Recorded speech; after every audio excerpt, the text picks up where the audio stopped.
Hi, creative artists. It's your girl Pauline, and many of you know that I'm a huge fan of Canon and of my Canon EOS Rebel, and usually have it with me.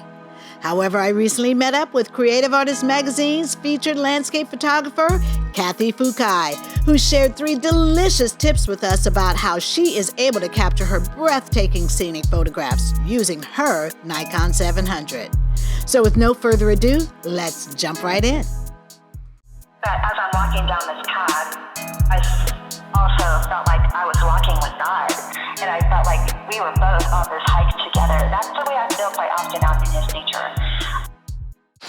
Hi guys, I'm Cathy Fukaye, and I'm a landscape photographer, and I'm featured in Creative Artist Magazine's Spring 2020 edition. And I'm here to talk about photography today. Okay, so this is my camera that I use. It's a Nikon D700. Full frame format, which is nice because I don't lose any of the screen that I see when I'm looking through the camera.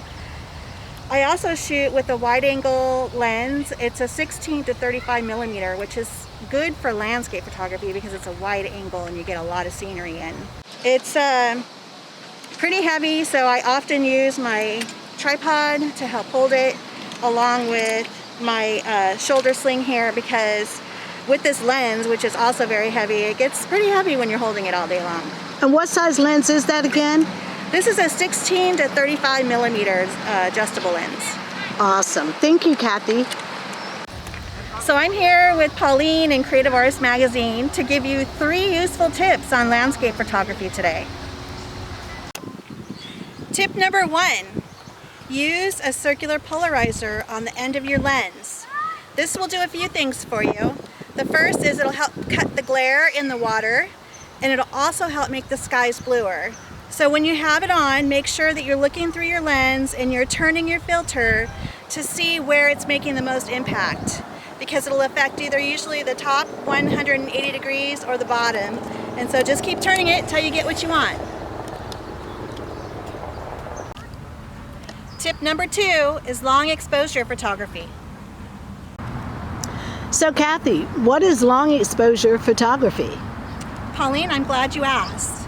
Long exposure photography is when you're slowing down your shutter speed on your camera so that you can slow down the water, say in a waterfall, and get that blurred effect.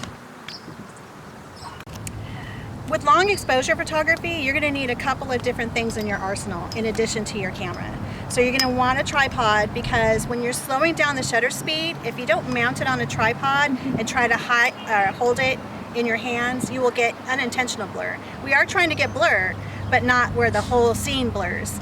So the tripod will prevent that from happening. And then you also need a shutter release that plugs into your camera. The shutter release will prevent you from having to touch your camera, which could again unintentionally blur it. You will push the button here on the shutter release and it releases the frame. So I also use hide filters when I'm taking long exposure shots. The hide filters have a couple of different things that I use in there. One is a neutral density filter, which is a really dark piece of glass, and that sits in front of the lens, and it will block out the light for you so that you can leave the shutter speed open for a long period of time, and that's how you get that waterfall blur look per se. I also use a graduated filter along with that so that I can, there's a graduated filter, if you don't know, is where half of the glass is tinted and the other half of the glass is not, and it gradually fades into the untinted. And I put that on so that I can tint the sky per se and not the water, or vice versa. If the water's too shiny or too white, then I could put the dark side on the water to level the whole scene out. Wow, that was very informative. Thank you. Okay, so after all your equipment is set up and you have the camera the way you want it to take your picture, the last thing you need to know is you need to slow down your shutter speed. So you need to shoot on manual, and you need to adjust your shutter release to be like 10 seconds or 3 seconds or however long you want the blur. You'll you'll have to experiment. But the nice thing about digital photography is that you can take as many pictures as you want to experiment, and you're not wasting money like it used to be with the old days and the film and stuff. Wow. So on my camera, the mode button here with the back dial button will change you through the different modes of the camera. And so manual is M for manual. And then the shutter speed shows up here, which is 640. And again, if you move this back dial, it adjusts the shutter speed. And so you want to slow it way down to maybe 5 seconds, 10 seconds. And the little double quotation mark there is a second. So like this would be 5 seconds right here. And then the last thing you'll want to do is make sure your f-stop is at as high as you can get it. That'll make sure that everything in your picture is crystal clear and the depth of field is as big as it can get. And that's for this camera, correct? Right, that's for the Nikon D700. Most Nikons have the same dial screen up here. And it's this front little dial that adjusts the f-stop. You can see it move as I move the dial. So I go up to 22 with this lens. Different lenses allow different f-stops. This one goes to 22. Awesome. Thank you, Cathy. You're so knowledgeable. Okay, because you've been so great and so inquisitive today, I'm going to give you a bonus tip. And so we've been talking about landscape photography all day. I'm going to switch gears and show you what to do for portraits.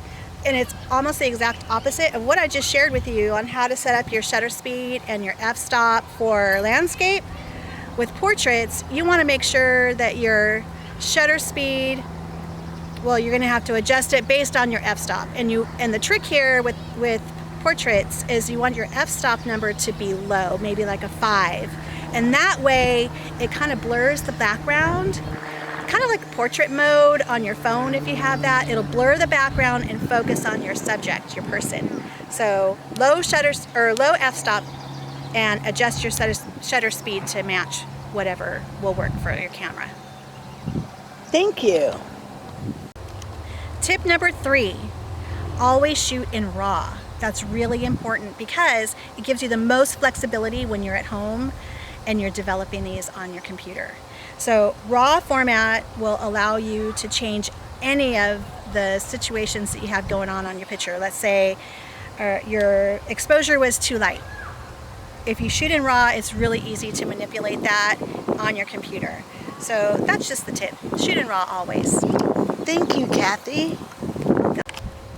When you shoot in RAW, you'll notice on your computer, you're not going to get a .jpeg extension, you're going to get a .neff. And that just means you're shooting in RAW. You can save it as a JPEG later, but you don't have the ability to adjust the picture as much when you just save as a JPEG. Shooting in RAW allows you to adjust so much more. And also to save space on your SD card, I would recommend not shooting in both, which your camera should allow you to do. It'll take 2 pictures, one in RAW and one in JPEG. It's kind of a waste of time, really. I just shoot in RAW, and then the ones I really want to keep that I've adjusted and I like, I later save as a JPEG. Awesome. I've been one of those people shooting with both. Yeah, it takes up a lot of space. So this has been very helpful to me, and I appreciate that knowledge today. Good. Thanks, Cathy. You're welcome. But just God and His creations amaze me. Yes. And so that's what I want to do, is capture that so that people that aren't able to travel to the places I'm fortunate enough to see can see them and experience them. And I started doing this for my parents back in the day because they didn't do a lot of traveling. And I wanted to capture what I was seeing and be able to share it with them. So I started doing photo books for them so they can see. And I just really feel like I'm with God when I'm out in nature. And the Sunrise Gorge was the most